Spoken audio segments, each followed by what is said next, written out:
कभी ये सोचा है कि हमारे ज़्यादातर फैसले, हमारी आदतें, यहाँ तक कि हमारी सफलता भी असल में हमारे सीधे कंट्रोल में है ही नहीं।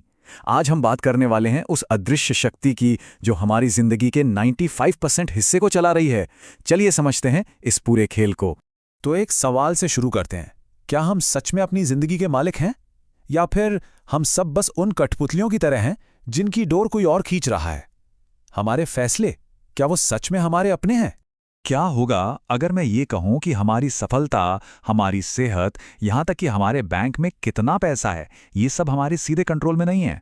जानते हैं न्यूरो साइंटिस्ट्स क्या कहते हैं? वो कहते हैं कि हम अपनी जिंदगी के सिर्फ 5% फैसले ही सोच समझ कर लेते हैं। बाकी 95% हमारी जिंदगी को एक अदृश्य ड्राइवर चला रहा है, और वो है हमारा अवचेतन मन। तो चलो इस अदृश्य ड्राइवर को जरा और करीब से समझते हैं और मन की गहराइयों में उतरते हैं।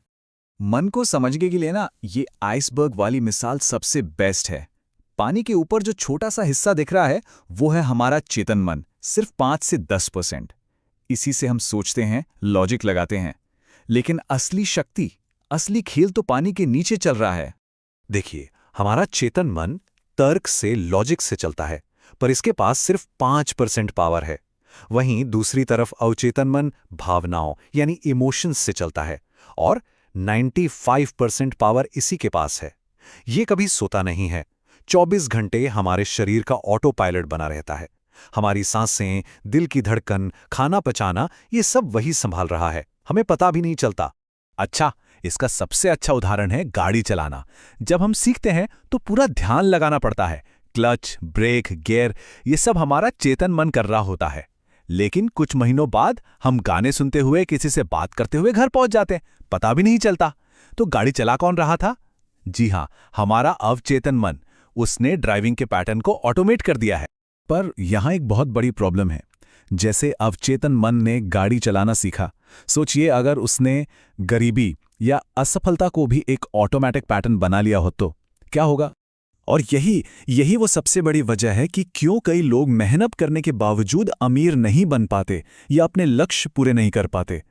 चलें थोड़ा और समझते हैं कि ये नेगेटिव प्रोग्रामिंग आखिर काम कैसे करती है।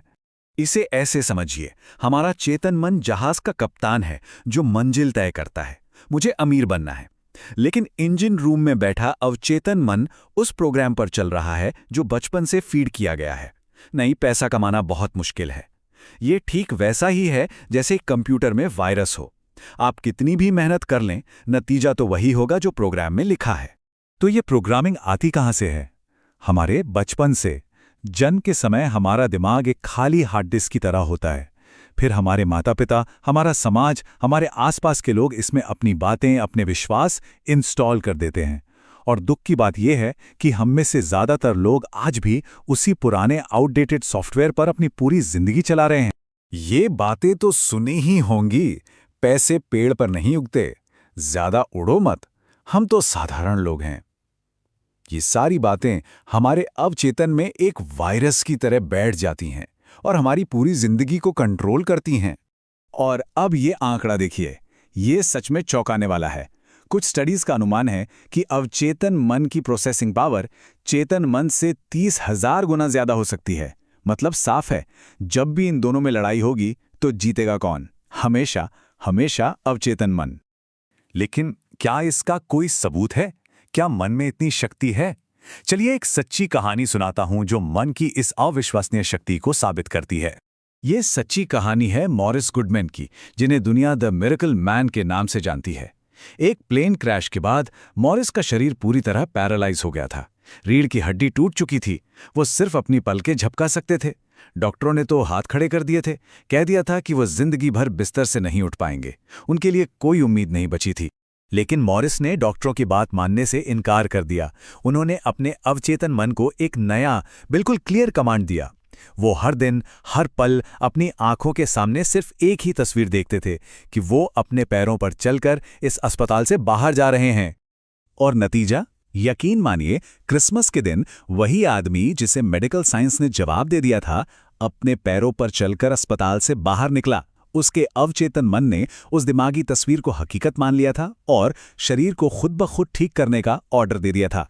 साइंस में इसी चीज को प्लेसिबो इफेक्ट कहते हैं। ये साबित हो चुका है कि अगर किसी मरीज को ये विश्वास दिला दिया जाए कि चीनी की गोली एक असरदार दवा है, तो उसका शरीर ठीक होना शुरू हो सकता है। गोली नहीं, बल्कि उसका विश्वास उसे ठीक करता है। और ये विश्वास हमारे अवचेतन मन की शक्ति का सबसे बड़ा सबूत है। तो अब सबसे बड़ा सवाल, हम इस जिद्दी अवचेतन मन को बदलें तो बदलें कैसे? उस पुराने वायरस को डिलीट कैसे करें? इसके लिए हमें अपने मन का हैकर बनना होगा। इस हैकिंग का सबसे सही टाइम होता है रात को सोने से ठीक पहले के वो कुछ मिनट। वो अवस्था जब हम नींद में जा रहे होते हैं लेकिन पूरी तरह सोए नहीं होते, उसे कहते हैं थीटा स्टेट। यही वो जादुई खिड़की है जब हमारे चेतन मन का गार्ड सो जाता है और अवचेतन मन का दरवाजा पूरी तरह खुल जाता है। इस टाइम पे जो भी मैसेज आप अपने दिमाग को देंगे ना, वो सीधा अंदर तक डाउनलोड हो जाएगा। इसके लिए बस ये 3 कदम उठाने हैं। पहला, परिणाम को महसूस करें। आपका अवचेतन मन शब्द नहीं, भावनाएं समझता है। उस सफलता की खुशी को अभी महसूस करें। दूसरा, हमेशा प्रेजेंट टेंस का इस्तेमाल करें। ये मत कहिए मैं स्वस्थ हो जाऊंगा, कहिए मैं स्वस्थ हूं। और तीसरा, इसे रोज दोहराएं। किसी भी नए विश्वास को जड़ पकड़ने में कम से कम 21 दिन लगते हैं। लगातार करना बहुत जरूरी है। हमारे भीतर अलादीन का चिराग मौजूद है, लेकिन हम अब तक बाहर भीख मांग रहे थे। अब अपनी जिंदगी के 95% कंट्रोल को वापस अपने हाथ में लेने का समय आ गया है। तो आज रात सोने से पहले अपने दिमाग में कौन सा नया प्रोग्राम इंस्टॉल करने वाले हैं? सफलता का, या फिर उसी पुराने असफलता के प्रोग्राम को चलने देंगे? चॉइस आपकी है।